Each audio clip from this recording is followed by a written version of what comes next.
I am Jeff Luther, and the host of your new favorite podcast, the Inspector Alliance. This is where we'll peel back the curtain and get behind successful service industry businesses to see just what makes them tick.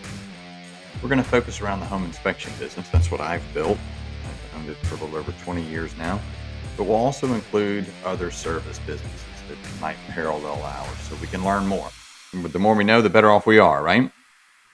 Today, I want to chat about the inspection agreement, or what we refer to as our inspection authorization form. In any service business, you might have something similar to this, but I'm speaking specifically about the home inspection business. A service agreement, service authorization form, service form, anything along those lines would be similar.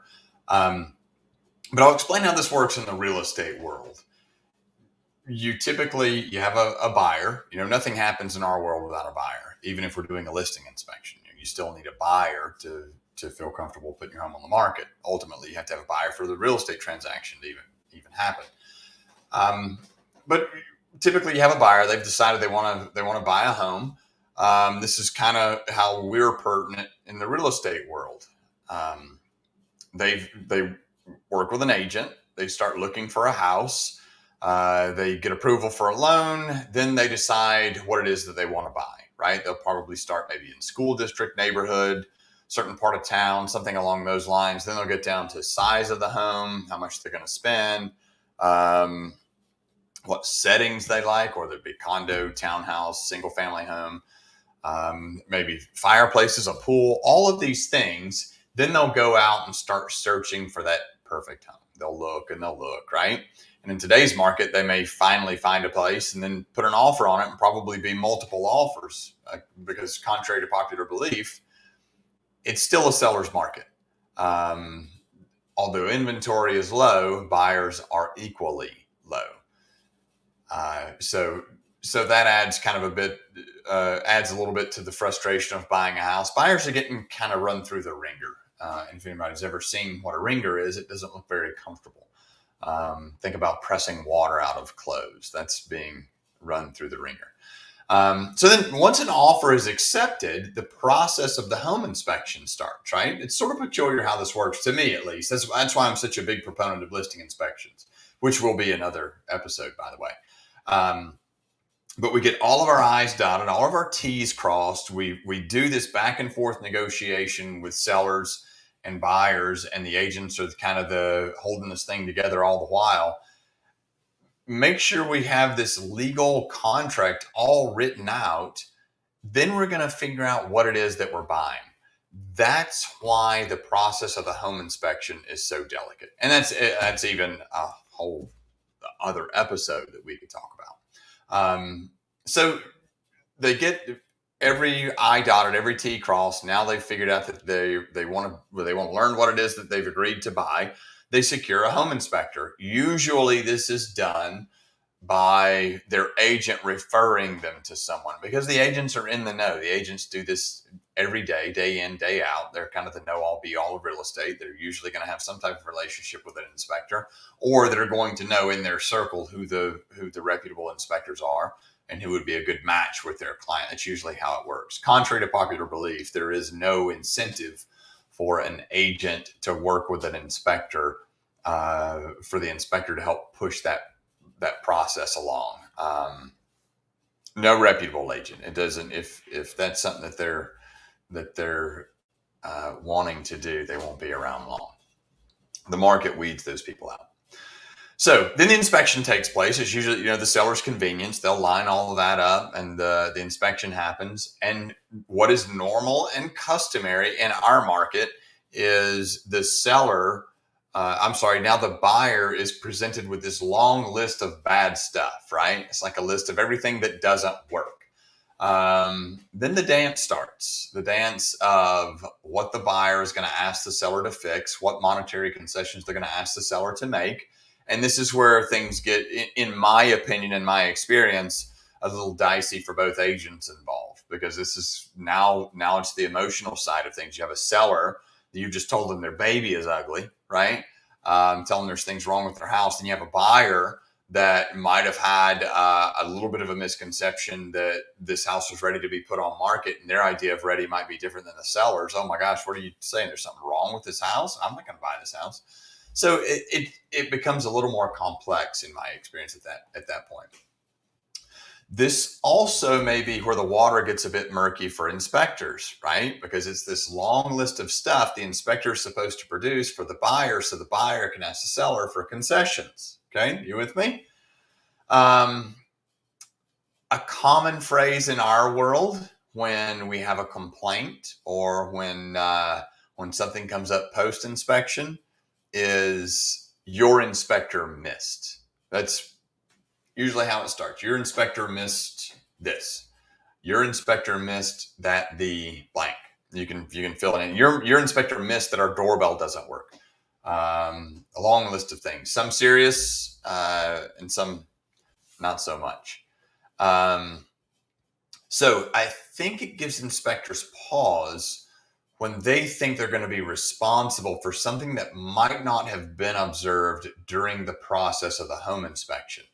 So that's kind of how this game is set up. That's how it's teed up for the inspector, so that everybody gets a clear understanding. In our world, we hear the term in the inspector's world. When we go to our annual conferences, when we listen to attorneys speak, in our world, there's a constant reference to how litigious the inspection profession can be, how we need to cover ourselves, how we need to protect ourselves, that buyers always want to sue us.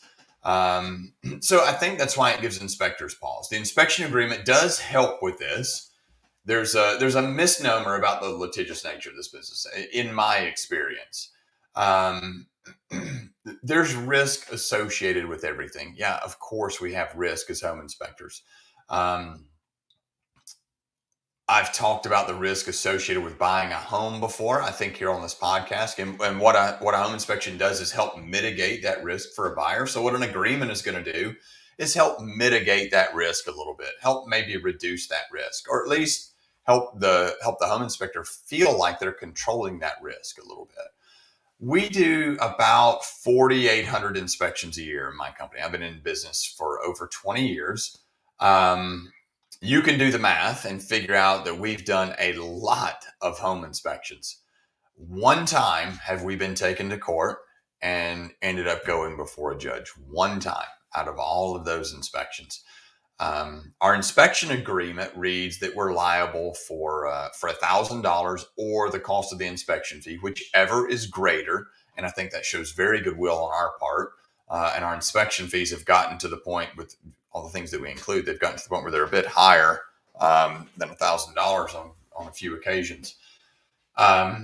So even in the event that something bad happens, we are liable for that $1,000 or the inspection fee, whichever is greater. It's important to note here that the one we went before a judge, we actually paid them the $1,000 early on in the process, and then they came back and they weren't pleased with that. And I'll tell you, kind of a sidebar here, I'll tell you exactly how this unfolded. We did the inspection, and there was a lot wrong with this house. A lot. Our home inspection reports are on average about 60 to 65 pages. This was about a 100+ page inspection report. And the buyers knew that going into it. They knew that it was quite a project to take on. When they moved in, there was vinyl covering over all the windows, like a vinyl tape or a vinyl laminate over all the exterior windows. It had been there for quite some time, obviously, or apparently, rather, as we peeled all this back. But when the buyers moved in, they started taking all that vinyl off the windows, and a majority of the windows, the casings were rotten on the outside. So this was all concealed by that tape. So when they came back to us, there was nothing that we could have done to observe that rotten window casing other than taking all that peeling off. Now I want to pause here and talk about what we can and can't do. So doing anything invasive, we have to, and I'll probably touch more on this a little bit later, but we have to keep in mind this is still someone's home that they're selling. Yeah, we want to do as much as we can in the due diligence piece of it, but we are limited on what we can do. Nonetheless, We did offer the buyer the $1,000. The buyer took the $1,000, signed an agreement with us that it was their release and indemnification agreement, where they released us of all responsibility, and then ultimately came back. We went to arbitration. They lost in arbitration. They appealed, and then they took us to small claims court. I forget I think it was $36,000 was the ultimate claim, and they were awarded zero. So the judgment was in our favor, and the piece of the judgment was, one, they provided no proof. They had to provide proof that it was that it was visible and apparent during the inspection, and it was not. They also were required to they also signed the agreement where the fee or $1,000, whichever was greater, was due, and that upheld in court for us. Now, I will tell you that for us, whether it's $1,000 or the inspection fee, whichever is greater, if it's something that we make a mistake on, then that's a game changer. We do behave differently. I wouldn't stand behind that $1,000 if we had made a mistake that cost more to the client. So the client had burden of proof and did not meet that, and ultimately the judgment leaned to our favor. So our agreement outlines that we're inspecting to the ASHI standards, kind of what it does. By signing the agreement, it acknowledges that you have read and understand those standards. It also explains what we do. It gives a general description kind of what we don't do as well. Our agreement outlines the obligations of the client. It sets out kind of the rules of the game. And I think that is the most important piece of the inspection agreement, or the inspection authorization form. And here's why. And I hope, if nothing else, that the home inspectors out there that are listening will take this away. When the phone rings, we do a really good job of explaining what we're going to do, right? We explain we're going to start on the roof, or we explain that we're going to start outside, or we explain that we'll go through the crawl space. We remove the electrical panel cover. We test the AC system. We explain all of these things we do, but very rarely do we explain what we don't do in that sales process, right? And I know this to be true because I talk to other inspectors in the industry quite often, both in the United States and in Canada, and we all understand that we struggle with this piece because it's a sales pitch, right? If you show up to a car dealership and the car dealer starts off by telling you how your needs are not going to be met, then that might give you pause to buy that car, right? It's not necessarily that we're telling our client how their needs are not going to be met, but we don't really explain the rules of the game and what their needs actually are. We don't define what we can and can't do. We just tell them all the things that we're going to do. So if nothing else, please take away that we all need to do a better job setting expectations up front, which would eliminate most of this. So our agreement kind of sets out the rules of the game. We've heard over and over again about getting a good agreement. I don't think ours is that great, quite honestly. And anyone that wants a copy, if you want a copy of our inspection agreement, you can have it. Email me, Jeff, Jeff, at home, HOME -probe.com. I'm glad to send you a copy. I don't think it's that great. I don't think any of them are, but it works. It does what it's supposed to do. The point is not to protect ourselves. We do that by doing a great service, right? We do that by process improvement. We do that by every inspection being a better inspection than the last. We do that by setting expectations. We do that by creating a great experience. The inspection agreement is not going to protect you from poor performance. So we can kind of quickly go through our inspection agreement. I can show you. And ideally, you would want this to be less than a page. What prompted this is people asking about the inspection agreement and when do you get it signed. We use a system. It automates it. It sends it out. There's an electronic signature done. It gives them the full copy of it. They retain it. We also leave a copy in the inspection report. It's the second page of the inspection report. The time to get this signed is before you go out to do the inspection. not because of this, oh, well, I've got this piece of paper, I've got this agreement that you signed. It's to give the client a moment to read it, to digest it, to understand it, to know what the rules of the game are, to make it all on a level playing field. For those of you out there listening, we do this almost 5,000 times a year. We have inspectors that do 2 inspections a day, 5 days a week. We know what we're doing. We know what we're not doing. For buyers, they probably buy a house once every 5 years, and the game has changed significantly since the last time they had a home inspection done.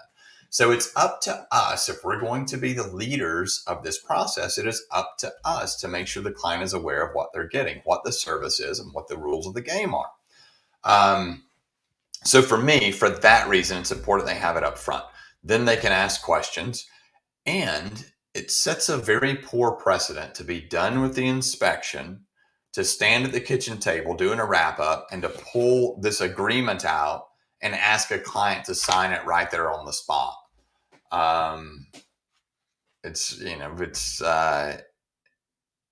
ill prepared, and it puts them on the defensive and kind of puts them on their heels and may take away from that experience. So for me, the authorization form, which I like to call it, I like that. It's less intimidating. The first thing that it does sets up the rules of the game, like I talked about, mentions the ASHI standards. We state simply that in the first paragraph, it says that we inspected the ASHI standards, and you confirm you have read and understand these standards by receipt of this agreement, as well as receipt of this inspection report. And this is in the inspection report as part of the body. Says what we don't do. We don't make guarantees. So we're not guaranteeing everything. Our company has a guarantee on our work, but we're not guaranteeing anything in the inspection. We don't inspect any item we can't see in a normal inspection, right? If it's not visible, we don't move furniture. We don't remove wall coverings. We get into trouble for taking liberties with people's houses. Oftentimes people are there, the client's there with us. They get curious. What's under the rug?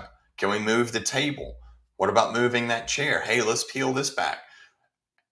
And that puts the inspector in a bit of a difficult spot. One, this is still someone else's home. We can't take liberties with it. And also, I like to advise clients, hey, we're going to do our best here. But remember, we can't take liberties with people's houses. Also, you're going to be sitting across the table from this person here in probably 30 days or less. So let's try to find some balance here in doing the home inspection and in taking liberty with someone else's home. We don't inspect for environmental hazards, lead, formaldehyde, any type of poison, anything like that.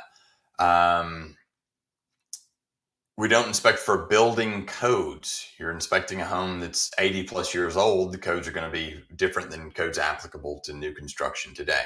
It identifies that we are generalists. We're not specialists in any area, but we are generalists. And I explain that to clients like, hey, it's much like going to the general practitioner. General practitioner is going to kind of give you a general physical.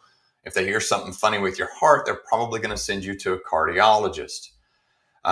It says on here, we have a limited amount of time. Hey, you understand that we have a limited amount of time. This is not technically exhaustive, although we do offer technically exhaustive inspection reports, and we have a whole separate agreement for that. This one is not. It also states intermittent conditions will exist. For example, if you're taking a shower downstairs and the dishwasher above it empties, or the washing machine above it empties, then the water may back up into the shower pan. We can't be all things or have all scenarios when we're doing the inspection. It outlines that in the agreement. That's not going to help us if we do something wrong, but at least it sets up the rules of the game for the client so they understand. It also says that we do thermal imaging. So we added this piece to our reports recently. Thermal imaging is only being used as a method to help in the detection of water leakage. It can be used for a number of things. Energy efficiency, detecting heat and electrical systems. We don't use it for any of those. Then it goes on to outline what the client must do, what's expected of them, what the client must do. That's on the second page. If we report that there's anything wrong, they need to get a specialist to review that item or that system and make repairs prior to closing. It outlines that It's agreed by all parties. Any damages as a result of this inspection is limited to $1,000 or the inspection fee, whichever is greater. I talked about that. Any claim of omission, if we have a client that claims we omitted something from the report or we didn't observe something, then they're obligated to report that to us within 5 days of the finding. And that's hard. The idea is that we want fair chase, right? We want to be able to have the same opportunity that anybody else has had to review something that may or may not have been omitted from the inspection. It also says if we can't investigate, we're not responsible. Now we have to take into consideration emergency situations. For example, if there's a sewer leak and it's Friday night at 9 o'clock, I would expect them to get that taken care of and then contact us later. But if there's an issue during the week and it's not an emergency, even on the weekend, it's not an emergency, then it says that we have a right to review the situation before it's repaired or before it's changed. It also says on there we didn't put anything in the report, or we didn't say anything on site that we didn't put in the report. So there's nothing verbal that we've committed to that we didn't document in writing. And then lastly, we encourage a final walkthrough. As conditions can change from the day of this inspection, we encourage a final walkthrough prior to commitment to close. As I mentioned before, I like having these signed prior. Not that that's going to change anything in terms of what our liability is or what our protection is, but I like to have them signed prior so that the clients understand what's going to happen, what the expectations are, and to set everybody up for a really good experience. It gives everybody a chance to actually read it as opposed to standing at the kitchen table and kind of getting it forced right there when you're walking out the door and you're signing something really quick. The most important piece to me is the understanding of what the expectations are. Again, if anybody wants a copy of our inspection agreement, I'm happy to give you one. Just send me a quick email. And I hope this has been helpful. Even those of you that are tuned in, there are a lot of folks that listen that are doing other service-based business, not necessarily home inspection. I hope this is helpful. And if there's something specifically in your industry that I didn't address here and you want to bounce that off of me, I'm happy to answer those questions. And until next time, I look forward to seeing you again. Thanks for tuning in. If you like what you hear here, just click that like button down at the bottom. There's more to come. Thanks.